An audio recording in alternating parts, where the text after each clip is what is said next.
Good afternoon and welcome to the latest edition of Married with Children documentary, The Ladies of Married with Children, where we speak to actresses who have played a prominent role throughout the Married with Children series, all 11 seasons. And this week's episode, we go to season 9, episode 14, and we speak to the one and only Risa Benson, who played a role in The Jiggly Room. She was an exotic dancer in the episode The Naked and the Dead, but mostly the naked. And I suppose that Risa, I spoke to a good lot of actresses from all sorts of eras and all sorts of genres, and some of them well-established actresses, some of them back in the 80s and 90s, it was their first gig, first opportunity in terms of TV series. And Married with Children was very opening to all actresses, no matter what their sort of experiences, and it sort of launch pad so many careers.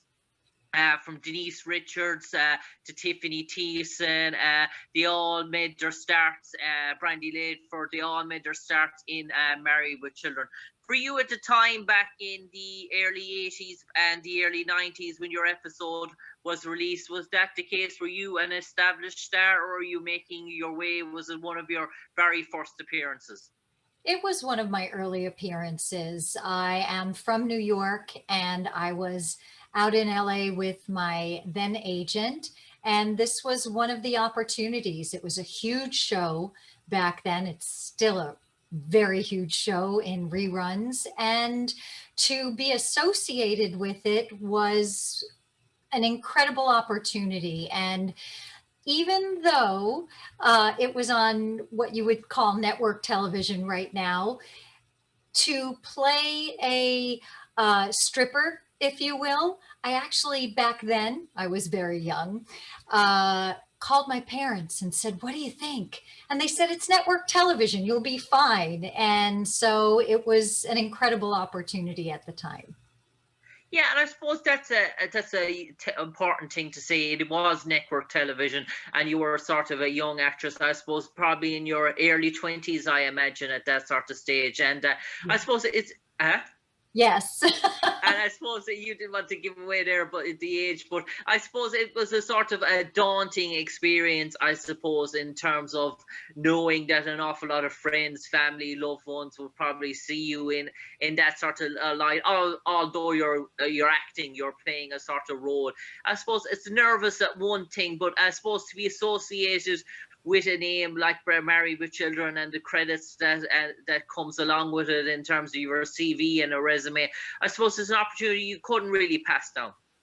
No, and I'm grateful that I did it. The experience was incredible, working with a wonderful cast, obviously, and crew that to this day is still in the industry. And I still get friends from across the world, even across the country, that say, "Hey, I just saw your episode," and they'll snap a photo and send it to me. You know, the advent of the internet right now, so you get it really quickly.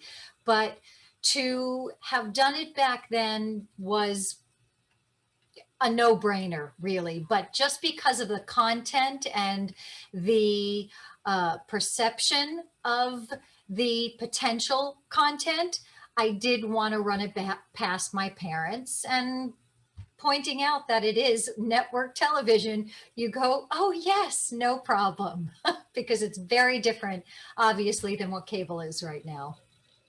Yeah, and I suppose that, Risa, in terms of what it was back in the 80s and 90s, when you compare it to what we see on TV there today, it is very light in terms of contrast. But back then, I suppose it was seen as, I suppose, a big ideal, because Married with Children was bucking the sort of trend in what modern sort of families were like, and everything was, not all families, as we know, are... everything's sort of rosy and pie and everyone's singing off the same hymn sheet. There are that bit of squirrels, there are that bit of friction, and there is that sort of time. So Married with Children, it sort of, in terms of pure Christians, it probably upset them a tiny bit in a way. It posted the God giving the church the family home is important. They posted a sort of a different picture, but it was all sort of light-hearted entertainment. And I suppose that was the thing really at the 80s and 90s, that when the controversy came about, really, it's people just adapting to the times, really. They just couldn't really adjust. Absolutely. It was entertainment, and it was one of those iconic shows that produced sayings, or remember that scene, or remember when Al did this, or Peg did that.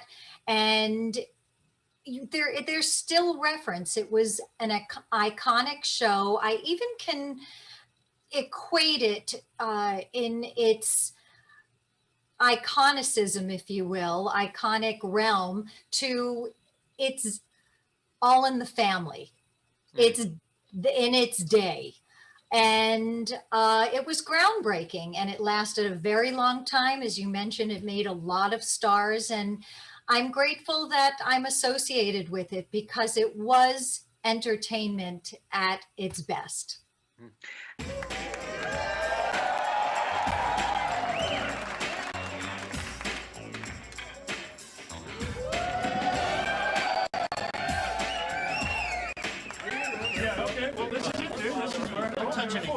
And I suppose that Risa, speaking to some of the actresses who have played guest stars in role, one of the things they told me was how lovely the cast was, how friendly it was, how at home they sort of felt, and how they really got the 5-star treatment even when they were just rookies starting out, in terms of food, in terms of dressing rooms, in terms of being looked after, and every sort of cater that they needed was there for them. And did you find the same experience? Was it a joyful experience the time you spent on set in Married with Children? Have you any bad things to say, or is it all good? Not a one. It was incredible. As I mentioned before, the cast, the crew, everyone was incredibly friendly and welcoming. And yes, you were treated like royalty on set, prepping for being on set. You were never left to feel like you were on your own. Though you're bringing your craft to the position in whatever role you were playing, you always felt supported, and I'll never forget the experience. Yeah, and I suppose Risa was one thing that struck me speaking to Rhonda Britton, who also played a guest star role in Married with Children. She spoke to me that even though she had a minor role, when she arrived, she had her own dressing room to change, and she had her own bit to try out her costumes and outfits, and that even that there was no such thing as 2 or 3 actresses who were minor roles sharing the room, that everyone got their own sort of dressing room. Was that the similar experience for yourself?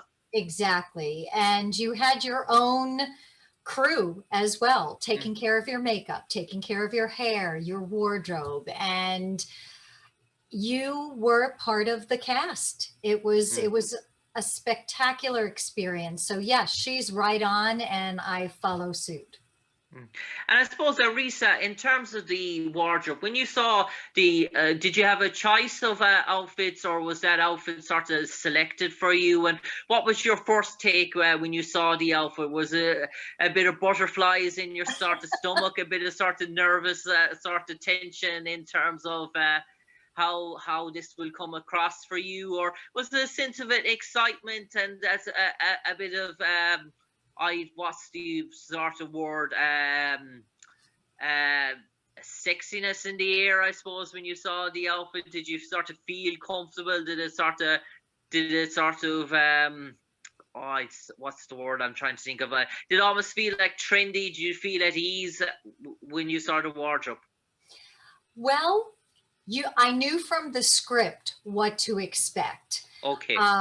So I came in being prepared. So when I got the outfit, actually, I thought it was adorable because a nurse's outfit, and to walk down the runway and have that experience, I was not surprised. I was rather delighted, because again, a nurse would not be what I would think of in a strippers club.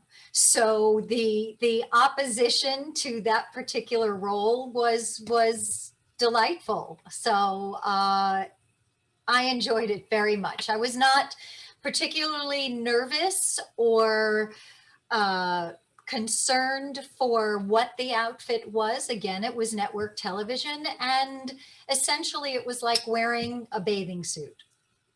And I suppose that Risa, in terms of the cast, do you have any sort of memories of getting to interact with Ed O'Neill, Katie Segal, David Faustino, Christina Applegate? Did they say any words to you? Did you find them a sort of friendly? Did they give you any sort of bit of advice being a young actress at the time? Everyone, as I mentioned before, was very welcoming. When you would pass them or interact with them, be it at the crafty table or passing one another on set, everyone was friendly. They just treated you like part of the cast. It's not like they were looking to give advice unless we asked something. I was not one to inquire about something. I learned by observing and watching all that went on, and to be in that moment was so enriching as a creative person and as an actor. And I'm just grateful. They were like family. They really were. I suppose, Risa, you mentioned that being a young actress, and I suppose being on the set of Married with Children for the length of the episode must be like gold in terms of learning experience, getting to see all the jokes, getting to see the interactions between the No Man members, between Ted McGinley and albundy, and Ted McGinley and Ed O'Neill, their sort of interactions, and seeing the takes in between cameras, and once the take shot, once the shot's the scene. Do you ever find yourself cracking up, watching it from a side, thinking this content is really, really funny, and how are they able to keep a straight face? Oh, absolutely. We had done a few takes, and each time, even though the lines were the same, the reads were different. And each time it just kept getting funnier and funnier. And when I do watch the episode and watch that scene, I laugh because I know what was going on behind the scenes or behind the camera. And to have been part of it is, as you say, gold, if not platinum. And I suppose, Risa, in terms of your own family and loved ones, I suppose in terms of your own CV and what you've done throughout the entertainment industry, if you, I don't know, your own personal circumstances, but if you family or daughters or sons, if they hear their mother or their aunt or their sister or brother wasn't Married with Children and they see the episode, it's probably one of those cool sort of trendy things that you can say to a young person in their 20s.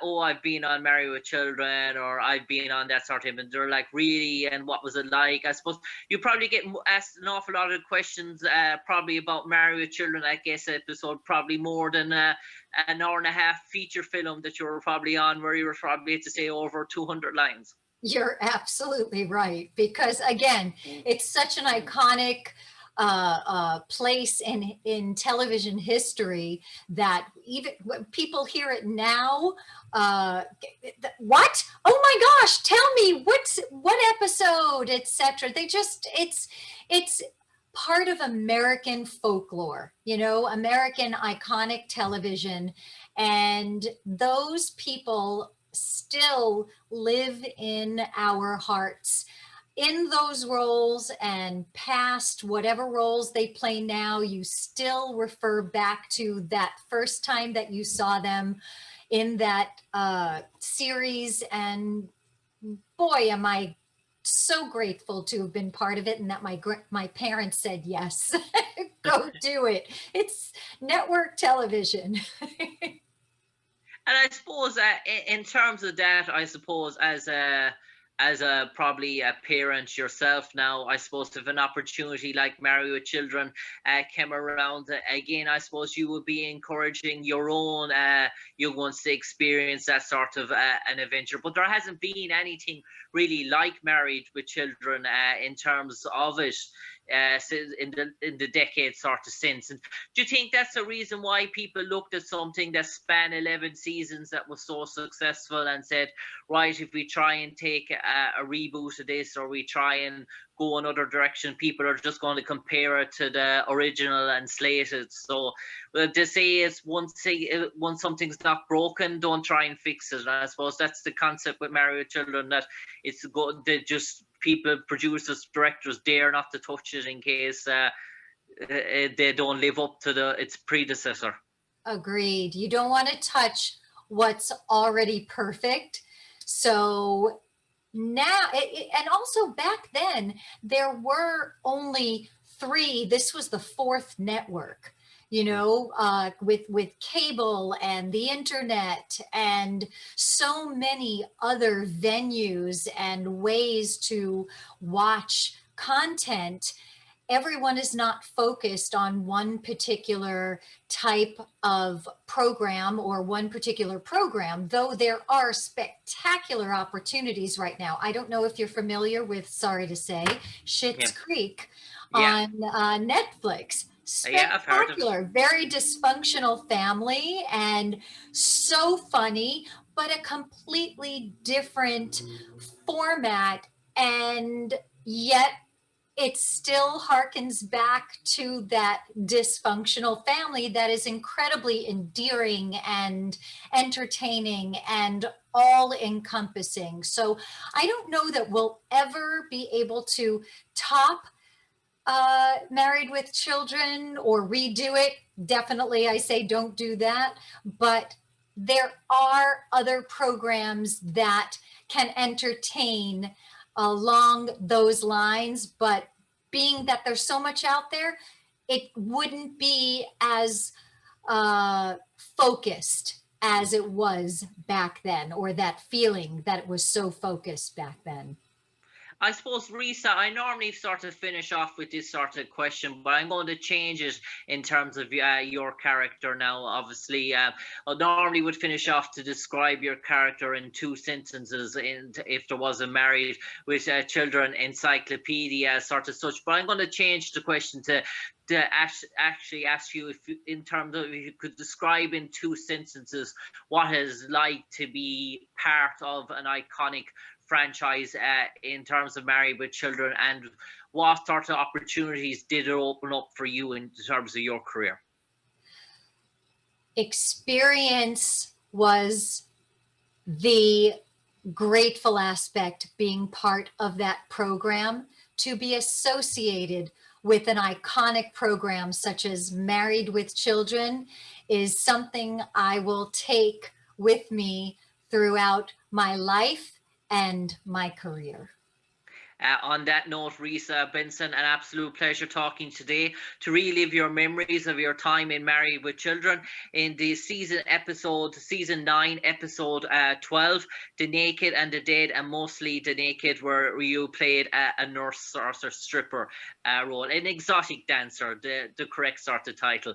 Risa Benson, an absolute pleasure. We wish you a prosperous 2021. I know it's a busy time for you, and hopefully it'll be a prosperous one as well. But for the moment, Risa, take care. And you as well. Thank you so much. All the best to everyone. Cheers. Take care, Risa. Cheers. Thank you.